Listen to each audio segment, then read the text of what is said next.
Hello anime lovers, स्वागत है आपका ओटाकू रेक्स एक्सप्लेन चैनल पर। और आज हम देखेंगे चेनसॉ मैन की नई मूवी रेजे आर्क को, जिसमें हमें बॉम्ब डेविल आर्क देखने को मिलेगा। इसकी कहानी वहीं से शुरू होगी जहां सीजन 1 खत्म हुआ था, तो उसके वीडियो भी पहले जरूर देख लीजिए। तो चलिए जानते हैं इस मूवी की कहानी को बिना किसी देरी के।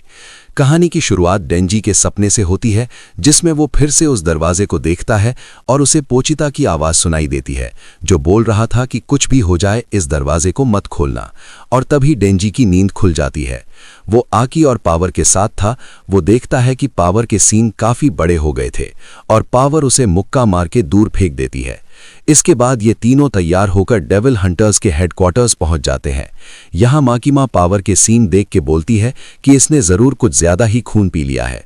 ज्यादा खून पीने से पावर बहुत खतरनाक हो सकती है, इसीलिए टाइम टू टाइम उसका खून निकाला जाता है।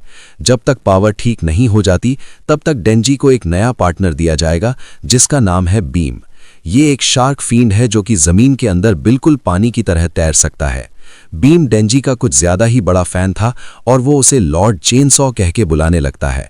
अब एक और सन की पार्टनर को देख डेंजी का मूड खराब हो जाता है, तो माकिमा कहती है कि कल हम दोनों डेट पर चलते हैं। अगले दिन डेंजी 1 घंटे पहले ही पहुंच जाता है और माकिमा को नॉर्मल कपड़े में देख वो पागल हो रहा था। माकिमा बताती है कि आज दिन भर वो लोग मूवीज देखने वाले हैं। पहली फिल्म कॉमेडी थी जो दोनों को ही पसंद नहीं आती।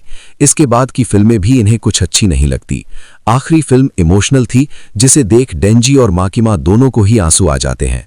फिल्म के बाद डेंजी माकिमा से पूछता है कि क्या उसके अंदर भी दिल है।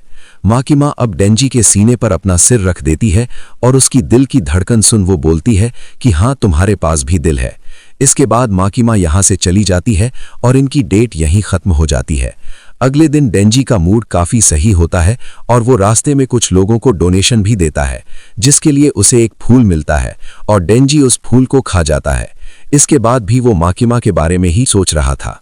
माकिमा ने कहा था कि एक बार डेंजी गन डेविल को पकड़वा दे तो डेंजी जो चाहेगा माकिमा उसे देगी। डेंजी सोचता है कि वो माकिमा को अपनी गर्लफ्रेंड बनने को बोलेगा, क्योंकि उसके दिल में सिर्फ माकिमा ही है। तभी यहां जोर की बारिश होने लगती है, जो देख बीम जमीन से बाहर निकल आता है, पर डेंजी उसे वापस अंदर जाने को बोलता है, वरना आम लोग उसे देख लेंगे।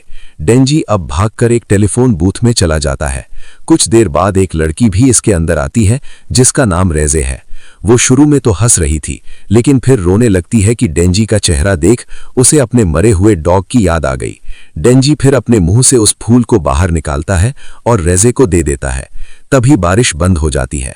रेजे डेंजी से कहती है कि वो पास के ही कैफे में काम करती है और वो डेंजी को वहां आने के लिए इनवाइट भी करती है।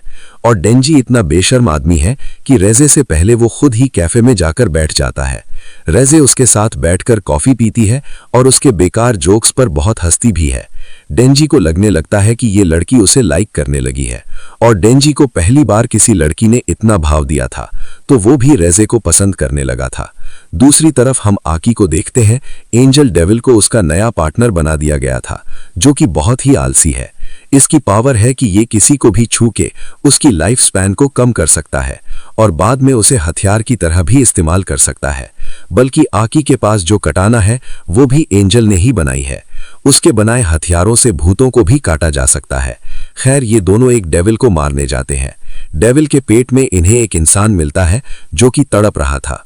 आकी एंजल से कहता है कि वो उसे मार के दर्द से मुक्ति दे दे, लेकिन एंजल का मानना था कि इंसानों को तड़प के ही मरना चाहिए, तो आकी ही उस आदमी को मुक्ति दे देता है।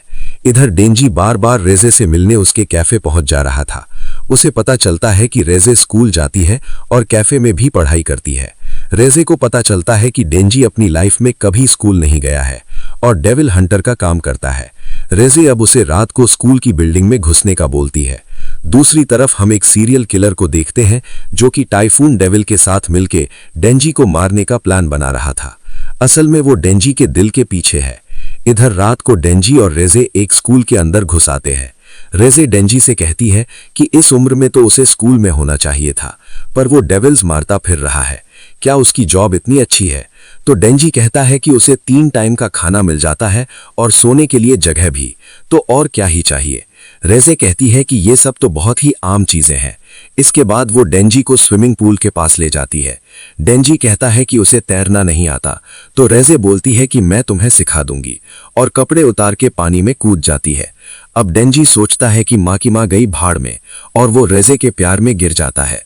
दोनों काफी देर तक पूल में रहते हैं और रेजे डेंजी को तैरना भी सिखाती है।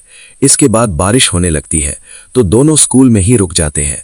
अब रेजे डेंजी से पूछती है कि उसे सिटी माउस वाली जिंदगी चाहिए या विलेज माउस वाली। विलेज में रहने वाला माउस सुकून से रहता है, पर उसे वो शानदार खाना नहीं मिलता। सिटी में रहने वाले माउस को अच्छा खाना तो मिलता है, लेकिन डर लगा रहता है कि कोई डॉग या इंसान उसे मार ना दे। एंजल डेविल को तो विलेज माउस बनना था और एक आसान जिंदगी जीनी थी, लेकिन माँ की माँ उसे पकड़ के यहाँ शहर ले आई। इधर डेंजी बोलता है कि वो सिटी माउस बनना चाहता है, क्योंकि उसे यहाँ का खाना अच्छा लगता है। रेजे अब डेंजी को कल होने वाले फेस्टिवल में बुलाती है, जहां दोनों खूब मजे करेंगे। रेजे अब वॉशरूम जाती है, तो वो सीरियल किलर उसे मिल जाता है, और इधर डेंजी सोच रहा था कि वो माकिमा और रेजे में से किसे चुनेगा। रेजे भागते हुए स्कूल की छत पर आ जाती है और फिर उस आदमी का गला दबा के उसे मार देती है। यहाँ बारिश भी टाइफून डेविल की वजह से हो रही थी, ताकि दोनों यहाँ फंसे रहें। रेजे अब टाइफून से कहती है कि अब से तुम मेरे ऑर्डर मानोगे, वरना मैं तुम्हें भी खत्म कर दूंगी। इधर डेंजी को तो कुछ पता ही नहीं था। अगले दिन दोनों फेस्टिवल में जाते हैं और बहुत घूमते हैं। आखिर में रेजे डेंजी को एक जगह ले आती है जहां से आतिशबाजी अच्छे से दिखेगी। रेजे अब डेंजी से कहती है कि वो अपनी जॉब छोड़ के उसके साथ भाग चले, वो हमेशा उसे खुश रखेगी, और वो डेंजी को बहुत लाइक करती है। डेंजी बोलता है कि वो भी रेजे को लाइक करता है, पर उसे अपनी जॉब भी काफी पसंद है और उसने कुछ दोस्त भी बनाए हैं। तभी आतिशबाजी शुरू हो जाती है और रेजे डेंजी को किस करने लगती है, और किस करते हुए वो उसकी जीभ भी काट देती है। डेंजी अपनी डोरी खींच के चेन सॉ में ट्रांसफॉर्म होने की कोशिश करता है, तो रेजे उसका हाथ भी काट देती है। असल में रेजे को डेंजी का दिल चाहिए था, वो उसे काटने लगती है, पर तभी बीम जमीन से बाहर निकलकर डेंजी को लेके भाग जाता है। बीम कहता है कि अब उसे समझ आया कि ये लड़की तो बॉम्ब डेविल है। रेजे अब अपने गले की पिन खींचती है और एक धमाके के साथ बॉम्ब डेविल में ट्रांसफॉर्म हो जाती है। वो एक झटके में ही डेंजी और बीम के सामने पहुंच जाती है। बीम उस पर हमला करने की कोशिश करता है, तो रेजे उस पर जोरदार धमाका कर देती है। तब यहाँ एक गाड़ी आकर रुकती है जिसमें कुछ प्राइवेट डेविल हंटर्स थे। रेजे अपनी सिर्फ एक चुटकी बजा के उन तीनों को भी उड़ा देती है, लेकिन इतनी देर में बीम डेंजी को लेके भाग गया था। इधर हम डेविल हंटर्स के डिवीजन 2 को देखते हैं, जहां आकी अपने पुराने दोस्त नोमो से मिलने आया था। तभी बीम डेंजी को ले यहां आ जाता है और आकी को बताता है कि बॉम्ब डेविल आ रही है और वो गन डेविल से मिली हुई है। आकी पूछता है कि ये बात उसे कैसे पता, तो बीम कहता है कि मैं इससे ज्यादा नहीं बता सकता, मैंने माकिमा से प्रॉमिस किया है। तभी रेजे यहां आ जाती है। नोमो अपने बाकी साथियों के साथ उस पर अटैक करने लगता है और आकी डेंजी को ले यहां से भागता है।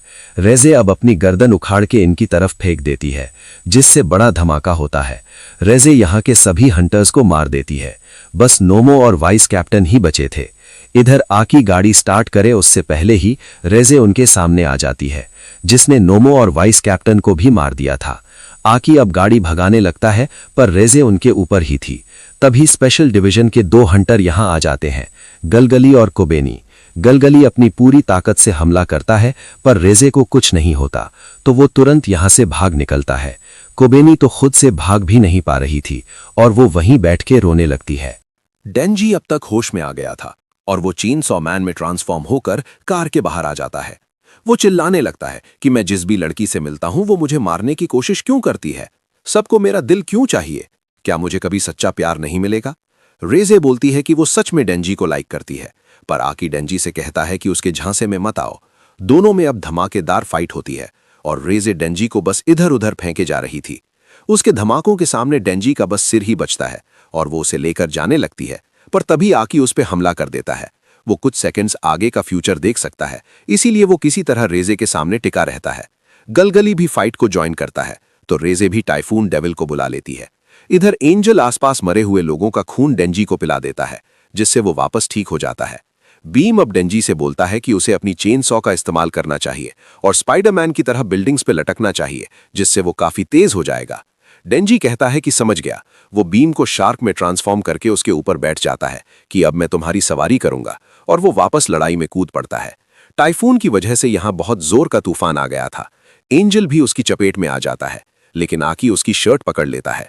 एंजल अब बोलता है कि मुझे जाने दो, मैं वैसे भी मरने का ही इंतजार कर रहा था। लेकिन आकी फिर उसका हाथ पकड़ के उसे खींच लेता है, जो देख एंजल उस पर चिल्लाने लगता है, क्योंकि एंजल का हाथ पकड़ने से आकी की जिंदगी 2 महीने और कम हो गई है। आकी बोलता है कि वो अपनी आंखों के सामने किसी को मरते नहीं देख सकता। इधर रेजे और डेंजी में धुआंधार लड़ाई हो रही थी।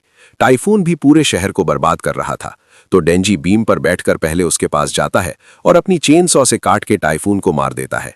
रेजे अब बहुत बड़ा धमाका कर डेंजी को बीम से अलग कर देती है। दोनों लड़ते हुए समुंदर के पास आ गए थे।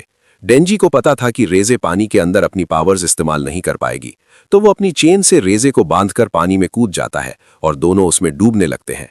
दोनों को अपना स्विमिंग पूल वाला टाइम याद आता है और दोनों बेहोश हो जाते हैं। कुछ देर बाद दोनों को किनारे पर होश आता है। बीम ने उन्हें बाहर निकाल लिया था। डेंजी चाहता तो रेजे को पकड़वा सकता था, पर उसने ऐसा नहीं किया। रेजे डेंजी को बताती है कि वो उसे लाइक नहीं करती, उसने अब तक डेंजी से झूठ ही बोला है और वो अब यहाँ से जा रही है। डेंजी अब रेजे से बोलता है कि वो अब भी उसे लाइक करता है और उसके साथ भागने को तैयार है। रेजे उसे गले लगा के कहती है कि ये मुमकिन नहीं है और वो यहाँ से जाने लगती है। डेंजी बोलता है कि कल सुबह वो रेजे का कैफे में इंतजार करेगा। अब अगले दिन डेंजी अपना सामान पैक कर लेता है। वो सच में भागने की जुगाड़ में है। इधर हम किशिबे को देखते हैं, जो आकी को एक कहानी सुनाता है कि सोवियत यूनियन ने कुछ बच्चों को किडनैप करके उन पर एक्सपेरिमेंट्स किए थे ताकि उनका जंग में इस्तेमाल कर सकें। रेजे भी उन बच्चों में से एक थी।